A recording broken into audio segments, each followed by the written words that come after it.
આ દરમિયાન એક મહત્વના સમાચાર સુરતથી સુરતના તડકેશ્વર ગામે નવી બનેલી પાણીની ટાંકી ધરાશયીના TV13 ગુજરાતીના અહેવાલની ધારદાર અસર જોવા મળી છે। જી હા, 21 કરોડના ખર્ચે બનેલી ટાંકી તૂટી પડતા તંત્રએ કડક કાર્યવાહીના આદેશ આપ્યા છે અને આ બેદરકારી બદલ નાયબ કાર્યપાલક ઇજનેર અને કાર્યપાલક ઇજનેરને તાત્કાલિક અસરથી સસ્પેન્ડ પણ કરાયા છે।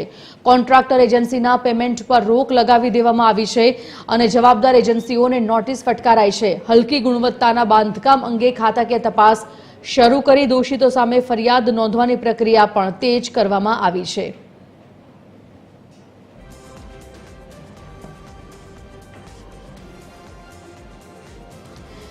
Associate editor Sonal Anadkat live જોડાઈ ગયા છે। સોનલ, જે ટાંકી તૂટી પડી હતી ત્યારબાદ TV13 જે અહેવાલ પ્રસારિત કર્યો હતો તેની ધારદાર અત્યારે અસર જોવા મળી રહી છે। કેવા પ્રકારના પગલાં ત્યારબાદ લેવાયા છે આખો મુદ્દો બહાર આવ્યા બાદ?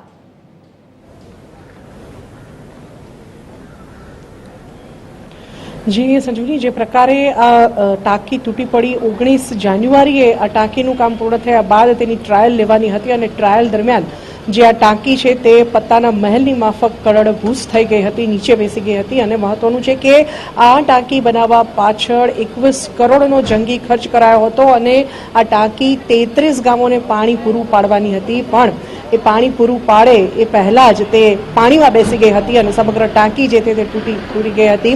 જે રિપોર્ટ આવ્યો તેમાં એવું સામે આવ્યું કે જે પ્રકારે આ ટાંકીનું બાંધકામ કરવામાં આવ્યું હતું તેમાં હલકી ગુણવત્તાનો માલ વાપરવામાં આવ્યો હતો અને તેના પરિણામે જે આ ટાંકી છે તે પત્તાના મહેલની માફક બેસી ગઈ હતી અને તેના પરિણામે જે આ સમગ્ર ઘટના છે તે સામે આવી હતી। જો કે 33 ગામો હવે આ નવી ટાંકી નહીં બને ત્યાં સુધી વંચિત રહેવાના છે પાણીની સગવડતાથી। પણ મહત્વનું છે કે આ સમગ્ર ઘટના મામલે TV13 સૌપ્રથમ અહેવાલ પ્રસારિત કર્યો હતો અને અહેવાલની અસરથી તાત્કાલિક ધોરણે જે પગલાં લેવામાં આવ્યા છે તે અંતર્ગત જે ઇજનેર છે તેમને સસ્પેન્ડ કરવામાં આવ્યા છે અને જે પગલાં લેવામાં આવ્યા છે તે અંતર્ગત મહત્વનું છે કે કોર્પોરેશન તરફથી તાત્કાલિક ધોરણે આ સંદર્ભમાં પગલાં લેવામાં આવ્યા છે અને જવાબદારો સામે કાર્યવાહી કરવાના આદેશ પણ આપી દેવામાં આવ્યા છે। નાયબ કાર્યપાલક ઇજનેર અને સાથે જ કાર્યપાલક ઇજનેર કે જે આ સમગ્ર ટાંકીના બાંધકામ માટે જવાબદાર હતા તેમને સસ્પેન્ડ કરી દેવામાં આવ્યા છે। સાથે જ કોન્ટ્રાક્ટર એજન્સીના પેમેન્ટ પર પણ રોક લગાવી દેવામાં આવી છે, એટલે કે જે કોન્ટ્રાક્ટરે આ ટાંકી તૈયાર કરી હતી તેને હવે પેમેન્ટ આપવામાં નહીં આવે।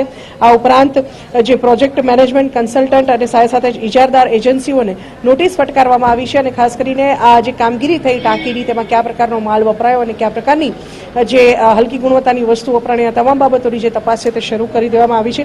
મહત્વનું છે કે ખાતાકીય તપાસ આ સંદર્ભમાં શરૂ કરવામાં આવી છે, એટલે કહી શકાય કે TV13 જ્યારે અહેવાલ પ્રસારિત કર્યો ત્યારથી શરૂ કરીને આજ સુધીમાં જે તેનો પડઘો પડ્યો છે તે અંતર્ગત આ ખાતાકીય તપાસ શરૂ કરવામાં આવી છે અને હવે જે કોન્ટ્રાક્ટર છે તેને પેમેન્ટ પણ અટકાવી દેવામાં આવ્યું છે અને ઇજનેરો સામે પણ પગલાં લેવામાં આવ્યા છે। એટલે કહી શકાય કે જે એક ભ્રષ્ટાચાર થયો હતો, 21 કરોડનો ભ્રષ્ટાચાર થયો હતો, 33 ગામોને પાણી પૂરું પાડતી જે આ ટાંકી હતી તેમાં 21 કરોડના ખર્ચે આ તૈયાર થઈ હતી, પણ અંતે જે પાણીમાં બેસી ગઈ આ ટાંકી તેના પરિણામે હવે 33 ગામો જે છે તે પાણી વગરના રહેશે। પણ TV13ના અહેવાલના પગલે તાત્કાલિક અસરથી જે આ પગલાં છે તે લેવામાં આવ્યા છે અને ખાતાકીય તપાસ શરૂ કરી દેવામાં આવી છે સમગ્ર મામલા સંદર્ભે।